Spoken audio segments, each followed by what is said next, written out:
ये चाहते हैं कि हिंदुस्तान छोड़ दें हम। अब मोदी जी के डर से मकान छोड़ दें हम? बताइए मैडम, हम मोदी जी से डर जाएं? आराम कीजिए, बहुत हो गया मोदी जी, अब और नहीं आघात करो। और मैं जनता से कहना चाहता हूँ कि 24 में मोदी जी जो भाषा समझ सके उस भाषा में बात करो, इनसे बगावत करो। तभी इनकी तो एक दवाई, जब तक हार की घुट्टी नहीं पिलाओगे ना, ये सुधरने वाले नहीं। मैडम देखो, अंधभक्त बनने के लिए जो योग्यताएं चाहिए, आप डॉक्टर बन जाओगे, आसान बात है। डॉक्टर बनने के लिए क्या है, कर लो MBBS, बस बन गए डॉक्टर। अंधभक्त बनने के लिए गंवार होना पड़ेगा, जाहिल होना पड़ेगा, मोदी के इशारों पे नाचना पड़ेगा, दंगाई होना बहुत जरूरी है, भ्रष्टाचारी होना बहुत जरूरी है, तब तक बीजेपी में आपके लिए जगह नहीं है। नहीं दिया। पहले भी लोग पूछते थे तो हम कहते थे कांग्रेस से चलो चलो। नमस्कार, आप देख रहे हैं डेस्क पर, मैं हूं आपके साथ तफीसा, और मेरे साथ जो चेहरा है वो किसी परिचय का मोहताज तो है नहीं, लगातार सोशल मीडिया के हीरो बनते जा रहे हैं। रात दिन उनकी जो लोकप्रियता है वो बढ़ती जा रही है, यानी कि कह सकते हैं एक तरीके से हीरो। लेकिन हम उनको अंधभक्त कहेंगे, और अंधभक्त जब हम कह रहे हैं तो उससे हैरानी की बात बिल्कुल नहीं है, क्योंकि कुछ सालों पहले, कुछ वक्त पहले वो अंधभक्ति का काम क्या करते थे। ऐसा अनुराग जी का कहना है कि वो कहीं ना कहीं जब सरकार के गुणगान करते थे तो अंधभक्त कहलाए जाते थे।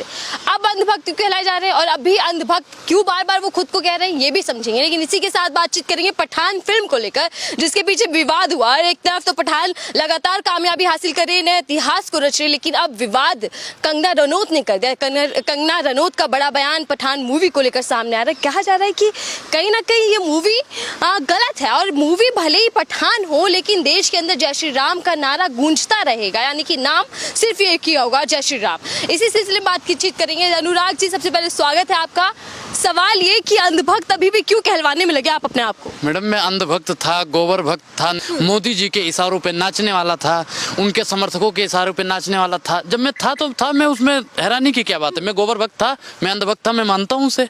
और आज भी जो अंधभक्त हैं, गोबर भक्त हैं, वो सुधर जाएं। वो भी अपने आप को, होता नहीं है कि मैं बदल सकते हैं। और अंधभक्ति वो चीज है, जैसे बुद्ध ने कहा था कि कुत्ते की पूंछ को किसी पाइप में डाल दो 12 साल के लिए, और 12 साल बाद निकालोगे तब भी वो टेढ़ी ही रहेगी। ठीक उसी प्रकार ये अंधभक्त हैं। सबसे पहले समझते हैं कि अंधभक्त होता क्या है, क्या बार बार अंधभक्त सुनाई देने लगता है? मैडम देखो, अंधभक्त बनने के लिए जो योग्यताएं चाहिए, आप डॉक्टर बन जाओगे, आसान बात है। डॉक्टर बनने के लिए क्या है, लो MBBS, बस बन गए डॉक्टर। अंधभक्त बनने के लिए गंवार होना पड़ेगा, जाहिल होना पड़ेगा, मोदी के इशारों पे नाचना पड़ेगा, दंगाई होना बहुत जरूरी है, भ्रष्टाचारी होना बहुत जरूरी है, तब तक बीजेपी में आपके लिए जगह नहीं है। देख लो। अब मतलब सरकार की तारीफ करना या सरकार की योजनाओं को बताना अंधभक्त? बता दो, योजना बताओ, आप 5 काम बताओ ना बीजेपी तो आप वाले। बताया करते थे ना, कहते थे कि सरकार बहुत अच्छा काम कर रही है, उसकी योजनाएं बढ़िया हैं। अच्छा, जब हम कह रहे हैं कि जब हम बताया करते तो हम ये भी तो बताते हैं, हम अंधभक्त थे, गोबर भक्त थे, हम कह तो रहे हैं। जब हम भक्त ही रहते, वही तो हम आज योजनाएं का उनके विरोध नहीं करते ना। उन्होंने 2 करोड़ रोजगार नहीं दिया, पहले भी लोग पूछते थे तो हम कहते थे कांग्रेस से चलो चलो। भैया हम पकड़ते थे मैडम, और पीछे लेकर जाते थे, फिर उनकी 3 दवाई भैया होती थी। अंधभक्त जब हम थे तो ऐसा करते थे। मतलब अंधभक्त डराता भी है क्या? बिल्कुल बिल्कुल। डराते हैं लोग। अरे मैडम, क्या कह रहे हैं कि हम जब अंधभक्त थे और आप इंटरव्यू लेने आ जाते, मोदी जी ने रोजगार नहीं दिया है।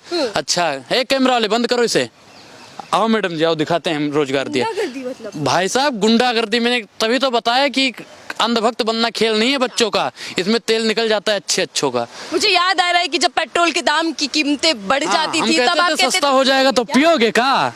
अरे भैया, सिलेंडर का रेट जब 400-500 रुपए कोई बताता था, कितने दिन लाइन लगानी पड़ती थी? 3 दिन लाइन लगाते थे। 3 दिन की दिहाड़ी बताइए कितनी है? 200 रुपए के हिसाब से उस समय मान लो तो 600 रुपए हो गया। और 6 और 5 कितना होगा पत्रकार महोदय, बताइए? 1100 रुपए। आज 1053 रुपए में है भैया। महंगाई कहाँ है? जब हम अंधभक्त हुआ करते थे तब कहते थे। और अब कहते हैं महंगाई, बेरोजगारी पे बात कीजिए। मैडम, चरम पे है, पानी सर के पार जा रहा है। महंगाई और बेरोजगारी पे वर्तमान सरकार डकार नहीं ले रही है। अच्छा, तो ये परिवर्तन कहाँ से आया? विचारधारा बदल कैसे गई अचानक से? मेरे लहजे में जी हुजूर न था, इससे ज्यादा मेरा कसूर न था। और वर्तमान सरकार की नीतियों को जब मैंने सही से पढ़ना शुरू किया, इन्होंने कुछ नहीं किया। जब मैंने दूसरों को, मैडम मुझे अंधभक्त बनाने में, गोबर भक्त बनाने में मेरा तो योगदान है ही, और उसमें से 95% योगदान पत्रकारों का है, मीडिया के है, सत्ता के दलालों का है। मैडम, मीडिया बढ़िया लगती थी। मीडिया जब खोलो, अरे मोदी मोदी मोदी, पत्रकार देखो, मोदी जी ने ये कर दिया, मोदी जी ने वो कर दिया।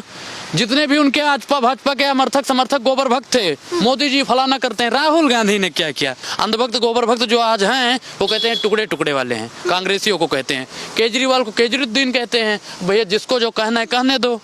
और मोदी जी को कहते हैं कि मोदी जी है तो मुमकिन है। मोदी जी हैं तो नामुमकिन है। मोदी जी हैं तो बेरोजगारी कभी खत्म नहीं होगी। मोदी जी रहेंगे तो भुखमरी कभी खत्म नहीं होगी। मोदी जी रहेंगे तो महिला कभी सुरक्षित नहीं रहेगी। मोदी जी रहेंगे तो किसान आए दिन मरते रहेंगे। अनुराग जी, कौन सा वाक्य था कि जब आपको लगा कि अब परिवर्तन चाहिए, अब मुझे विचारधारा बदल देनी चाहिए? मैडम वो है किताब। किताब में वो ताकत है कि जितना ज़्यादा पढ़ोगे उतना ही ज़्यादा दहाड़ोगे। हमने सही से पढ़ना शुरू किया, कॉलेज में गए, अच्छी अच्छी किताबें पढ़ना शुरू करा, बदलाव आ गया। लेकिन अब